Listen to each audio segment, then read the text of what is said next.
جرابوں کے اوپر بھی مسح کرنا جائز اور درست ہے۔ اللہ کے نبی صلی اللہ علیہ وسلم نے جرابوں پر مسح فرمایا۔ بسم اللہ الرحمن الرحیم۔ جرابوں پہ مسح جائز ہے یا نہیں؟ ہمارے احناف کے نزدیک جرابوں پہ مسح جائز نہیں، بلکہ ہمارے احناف کیا ائمہ اربعہ کے نزدیک مروجہ جرابوں پر مسح جائز نہیں ہے، کیونکہ یہ میرے سامنے فقہ المذاہب الاربعہ ہے۔ میں سے پہل آپ کو ایک حوالہ پیش کرتا ہوں، اس کے بعد ہم جو مسائل جرابین پہ حدیث ہے اس پر بحث کریں گے، اس کی سند پر بحث کریں گے۔ اس پہ صفحہ نمبر 81 ہے، فقہ المذاہب الاربعہ دار الغد الجدید کی چھپی ہوئی، چاروں اماموں کی فقہ اس میں بیان ہوتا ہے۔ کہتے ہیں الا اذا تحققت فیہ ثلاثۃ امور، جب جراب کے اندر 3 چیزیں متحقق ثابت ہو جائیں تو مسح جائز ہے۔ نمبر 1 احدہما یکون سخینا، نمبر 1 وہ سخین ہو، موٹی ہو، یعنی تھک ہو، یمنع من وصول الماء الی ما تحتہ، کہ وہ نیچے یعنی اس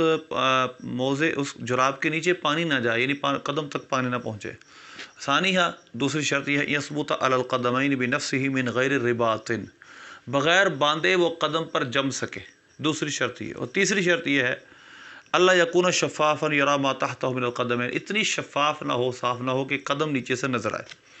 او من ساتر آخر فوقہما، یا دوسری کوئی چیز اس کے اوپر سے اس کو چھپا لے۔ فلو لابسا شرابا سخیما یثبت علی القدم نفسہ لیکن مصنوع من مادۃ شفافۃ یری ما تحتہ، لیکن اگر اتنی شفاف شراب موٹی ہے لیکن شفاف ہے، صاف ہے،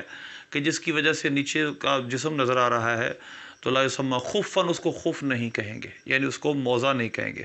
ولا یعطى حکم الخف، اور اس کو خف کا حکم بھی نہیں دیا جائے گا، یعنی موزے کا حکم نہیں دیا جائے گا۔ فمتى تحققت فی الجراب هذه الشروط كان خفا، جب جراب میں یہ 3 شرطیں، نمبر 1 وہ سخین ہو، موٹی ہو، نمبر 2 وہ قدم پر بغیر کسی جمائے چیز کے خود بخود جم جائے، نمبر 3 وہ اتنی شفاف نہ ہو کہ قدم نظر آئے، جب 3 شرطیں پائی جائیں گی تو صاحب کتاب کہتے ہیں کہ یہ جو خف کے حکم میں، یعنی یہ موزے کے حکم میں چلی جائے گی جراب۔ تو لہذا اس کے علاوہ جو جراب ہے اس میں فقہ المذاہب الاربعہ کے اندر لکھا ہے کہ کسی بھی امام کے نزدیک اس جراب پہ مسح جائز نہیں، یعنی مطلب یہ ہے کہ جس میں 3 شرطیں متحقق ہو، وہ سخین ہو، خود بخود قدم پر رک سکے، اور شفاف اتنی نہ ہو قدم نظر آئے۔ ان 3 شرطوں کے ہوتے ہوئے اگر جراب پہنی جائے تو جائز ہے مسح۔ امام اعظم ابو حنیفہ رحمۃ اللہ علیہ، احناف کا جو موقف ہے، آپ کا اور آپ کے مذہب اہل مذہب کا جو موقف راجح مذہب یہ ہے کہ جراب اتنی سخین ہو، موٹی ہو، کہ جس کی وجہ سے پاؤں نیچے سے ساتر ہو جائے، چھپ جائے، اور نیچے پانی نہ جائے، اس صورت میں گھٹا مٹی نہ جائے تو اس جراب پر مسح جائز ہے۔ نمبر 2 جراب دراصل ہمارے جہاں بنی جاتی ہے وہ کاٹن کی باریک جرابیں بکتی ہیں، جبکہ پچھلے زمانے میں صوف کی موٹی جراب پہنی جاتی تھی جو کہ بہت موٹی ہوتی تھی، اس وجہ سے آج کی جراب کو اس جراب پر قیاس کرنا بھی درست نہیں ہے۔ نمبر 2 اور بحث نمبر 2 ہماری ہے اس حدیث پر جو کہ وہابیہ کا مذہب ہے، یہ جامع ترمذی ہے، اس کے ساتھ ساتھ یہی حدیث سنن نسائی میں ہے، یہی حدیث یہ ابن ماجہ میں ہے، ابو داؤد شریف میں ہے۔ اب میں آپ کو اس کی عبارت پڑھ کے سناتا ہوں، اس حدیث کے تحت جو کلام کیا گیا ہے۔ سب سے پہلے اس کے مرکزی راوی جو یاد رکھنے آپ نے مغیرہ بن شعبہ رضی اللہ تعالیٰ عنہ رضی اللہ تعالیٰ، مغیرہ بن شعبہ رضی اللہ تعالیٰ اس کے راوی ہیں۔ حدیث نمبر 99 ہے جامع ترمذی کی۔ حضرت مغیرہ بن شعبہ فرماتے ہیں تودى النبی صلی اللہ علیہ وسلم مسح جرابین والنعلین، نبی پاک صلی اللہ علیہ وسلم نے وضو فرمایا اور اس جرابوں پر مسح فرمایا اور جوتوں پر مسح فرمایا۔ یہ حدیث ہے اور اس کے تحت لکھا ہے وهو قول غیر واحد من اہل العلم، صاحب ترمذی فرماتے ہیں کہ یہ ایک کے علاوہ کئی لوگوں کا مذہب، یعنی بہت سارے علماء کا یہ مذہب ہے۔ وبہ یقول سفیان الثوری وابن المبارک والشافعی، اسی وجہ سے ابن مبارک، امام سفیان ثوری اور امام شافعی فرماتے ہیں، اور امام احمد بھی فرماتے ہیں، اسحاق بھی فرماتے ہیں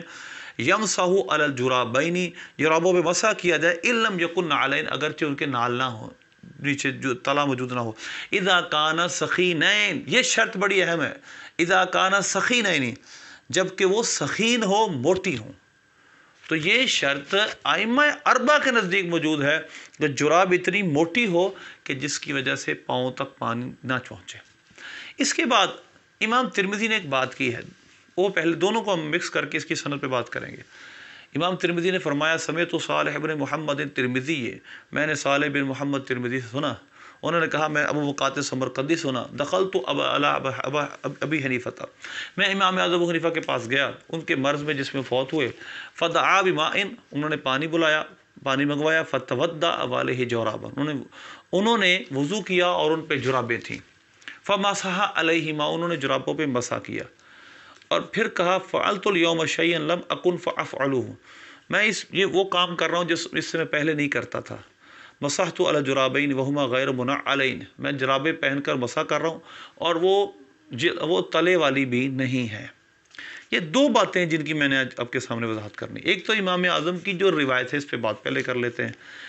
اسی حدیث کی کتاب کے اندر جو زبیر علی زئی کی تحقیق نیچے موجود ہے اس کی سند پر،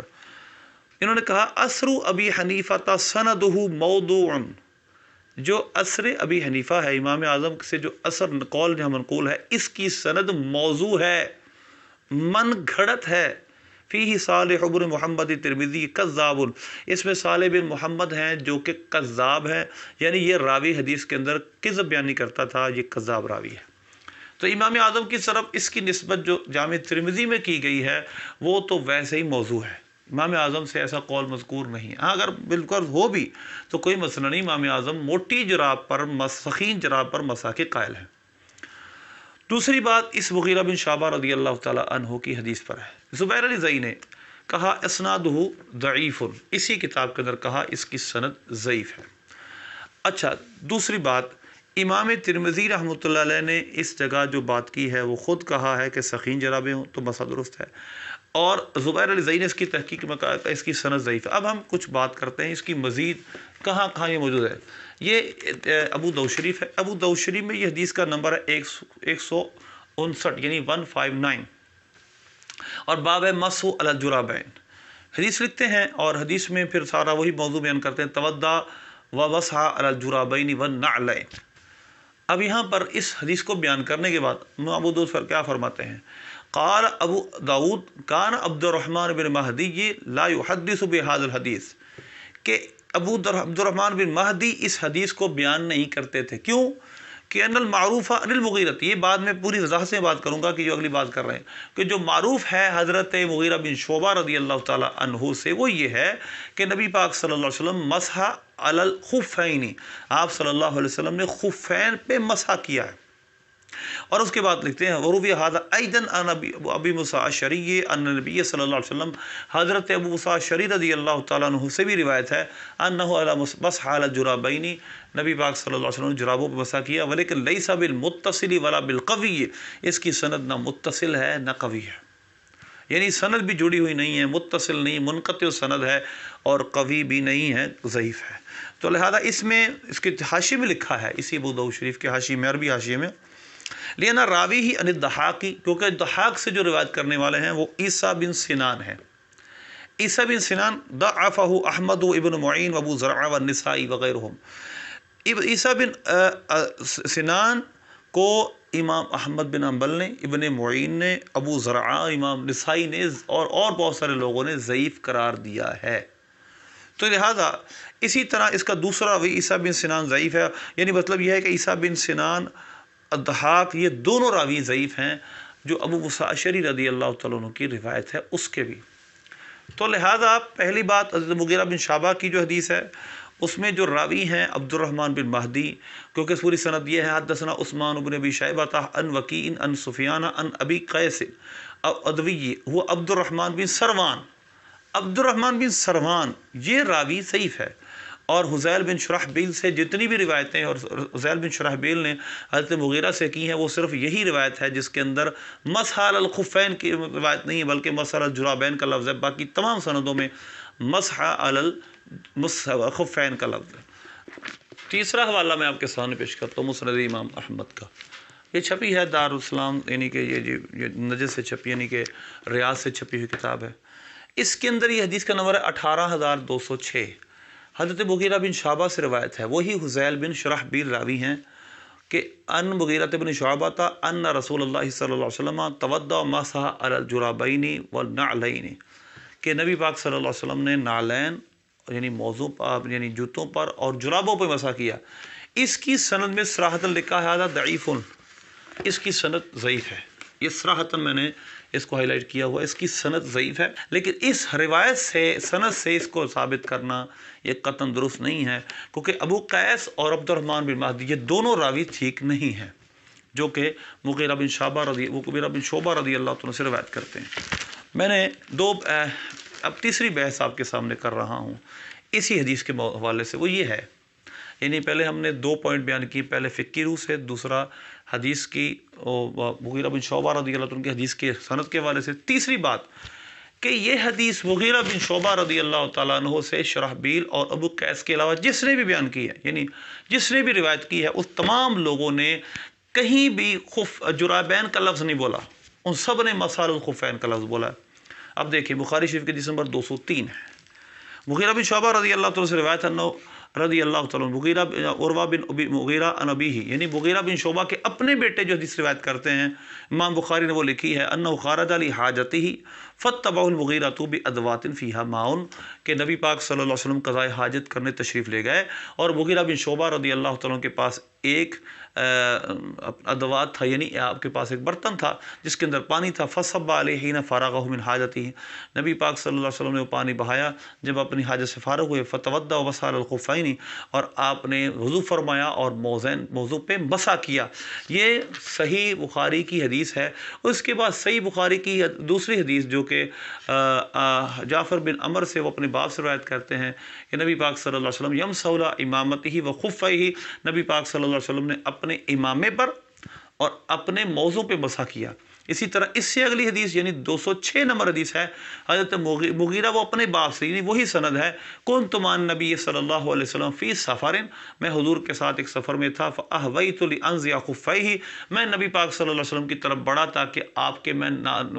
موضع مبارک اتاروں، فرمایا دعہما فانی ادخلتہما طاہرتین، چھوڑ دو کہ میں نے اس کو پاکی کی حالت میں پہنا ہے۔ یعنی یہاں سے مسح الخفین ثابت ہوا۔ دوسرا، حضرت مغیرہ بن شعبہ کی جتنی سندیں ابو قیس اور عبد الرحمن بن مہدی یعنی اور شرحبیل کے عمر بن شرحبیل کے علاوہ ہیں، ان تمام میں کسی جگہ بھی جرابین کا لفظ نہیں ہے۔ اس وجہ سے یہ شاذ روایت ہے جرابوں میں مسح کرنے کی، جس نے ثقہ نے اپنے اوثق کی مخالفت کی۔ اور صحیح مسلم میرے سامنے ہے، یہ مکتبہ قدیمی کی پہلے جلد، اور اس کے اندر باب مسح الخفین کا ہے۔ اس میں حضرت مغیرہ بن شعبہ سے مسح جرابین کی حدیث تو صحیح ہے، ان میں ہے ہی نہیں، بخاری مسلم میں ہے ہی نہیں، اور کتابوں میں باقی السنن اربعہ میں ہیں، مگر جو بخاری شریف ہے، مسلم شریف ہے، اس میں حضرت مغیرہ بن شعبہ کی حدیث ہے، لیکن وہ مسح الخفین کی ہے، وہ جرابوں میں مسح کی ہے ہی نہیں، وہاں لفظ ہی نہیں جرابوں میں مسح کی۔ مثلا پہلی حدیث اس کے بارے میں مغیرہ بن شعبہ 1، پھر اس کے بعد مغیرہ بن شعبہ 2، 3، 4، 5، 6، 7، تقریباً کو 7-8 سندوں سے زیادہ سند مسلم بن حجاج قشیری رحمۃ اللہ علیہ امام مسلم نے لکھی ہیں۔ کسی جگہ بھی جرابوں کا لفظ نہیں، ہر جگہ مسح علی الخفین، مسح علی خفیہ، حضور نے اپنے موضوع پہ مسح کیا، کہیں مسح علی الخفین ہے، کہیں علی امامے پر اور موضوع پہ مسح فرمایا۔ تو لہذا پھر حضرت بلال سے بھی روایت ہے کہ نبی پاک صلی اللہ علیہ وسلم نے موضوع پر ہی مسح فرمایا، موضوع چمڑے کے ہوتے ہیں، باقی کے نہیں ہوتے۔ تو لہذا ہمارے نزدیک جو ابو داؤد شریف کی حدیث اور جامع ترمذی اور ابن ماجہ اور سنن نسائی میں حدیث ہے، وہ سنداً درست نہیں ہے، وہاں وہ ثقہ اپنے اوثق کی مخالفت، ثقہ بھی نہیں، وہ راوی ثقہ بھی نہیں ہے، تو اوثق کی مخالفت کرے ثقہ تو بھی وہ روایت مقبول نہیں ہوتی، چہ جائے گا کہ ضعیف اوثق کی مخالفت کرے، ثقہ کی مخالفت کرے۔ تو لہذا اس لیے اس حدیث کی سند میں بہت بڑا کلام ہے۔ بات یہ ہے تحفۃ الاحوذی جو اس کی شرح ہے جامع ترمذی کی، اس کے اندر صراحتاً یہ بات لکھی ہے کہ ائمہ ایک حدیث کی کثیر جماعت نے مسح علی الجرابین کی روایت کو ضعیف قرار دیا ہے۔ آخری پوائنٹ جو میں آپ کے سامنے 5واں بیان کرنا چاہتا ہوں وہ یہ ہے کہ جو بڑا اہم ہے، قرآن پاک میں سورہ مائدہ کے دوسرے رکوع کی آیت ہے، یا ایھا آمنوا اذا قمتم الى الصلاۃ فاغسلوا وجوہکم وایدیکم الى المرافق وامسحوا برؤوسکم وارجلکم الى الکعبین۔ اے ایمان والو، جب تم نماز کے لیے کھڑے ہونے لگو تو اپنے چہروں کو دھو لیا کرو، اپنے ہاتھوں کو کوہنی سمیت دھو لیا کرو، سر کا مسح کر لیا کرو، اور اپنے پاؤں کو ٹخنوں سمیت دھو لیا کرو۔ قرآن پاک میں جو مفروض شے ہے، جس کو فرض کیا گیا ہے، وہ ہے دھونا۔ اب اس دھونے سے یہ فرض ہے، اور قرآن پاک کا کس اوپر ہم زیادتی نہیں کر سکتے خبر واحد سے، اگرچہ صحیح ہو۔ ہاں، خبر مشہور اور خبر متواتر سے زیادتی کی جا سکتی ہے، اور لہٰذا ہم مسح علی الخفین کی روایت کو اس وجہ سے ہم مسح علی الخفین کو جائز قرار دیتے ہیں، ان روایتوں کی وجہ سے کہ وہ 70 سے تقریباً قریب صحابہ نے اس کو روایت کیا ہے، وہ مشہور سے بھی آگے کی روایت ہے، جس کی وجہ سے ہم مسح علی الخفین کے جواز کے قائل ہوئے۔ چہ جائے کہ ہم خبر واحد، وہ خبر واحد بھی صحیح بھی ہو تو بھی ہم قرآن پاک پہ زیادتی نہیں کر سکتے، چہ جائے کہ اس کی سند میں بھی کلام ہو، لہذا جرابوں پہ مسح کسی صورت بھی درست نہیں ہے، کیونکہ یہ قرآن پاک کے اوپر زیادتی ہے۔ مسح علی الخفین میں اس وجہ سے درست ہے کہ اس کو اتنے صحابہ نے روایت کیا ہے، مشہور کے بس سے بھی آگے چلی گئی وہ، تو لہذا اس وجہ سے قرآن پاک پہ زیادتی درست ہے اس کے ذریعے، اور خبر واحد اور خبر ضعیف کے لیے بالکل بھی درست نہیں ہے۔ تو لہذا مسح علی الجرابین کسی صورت میں ہمارے دور میں جو بریک جرابیں چلتی ہیں ان پر درست نہیں ہے، چہ جائے کہ صرف یہ کہ تین شرطیں پائی جائیں، جس کی وجہ سے جیسے میں نے فقہ المذاہب الاربعہ کے حوالے سے عرض کیا کہ وہ پھر موضوع کی حد تک پہنچ جائے، یعنی وہ موضع ہی کہلائے، تو پھر اس پر مسح درست ہے، اتنی موٹی جراب ہو۔ اس کے علاوہ مسح درست نہیں ہے، لہذا غیر مقلدین جو اس سے استدلال کرتے ہیں وہ انتہائی جاہلانہ اعتراض ہے، اور پھر اس کو ثابت کرنے کی طرح کی کوشش کرتے ہیں، جبکہ یہ ثابت نہیں ہے صحیح سند سے۔ اللہ ہمیں عمل کی توفیق دے۔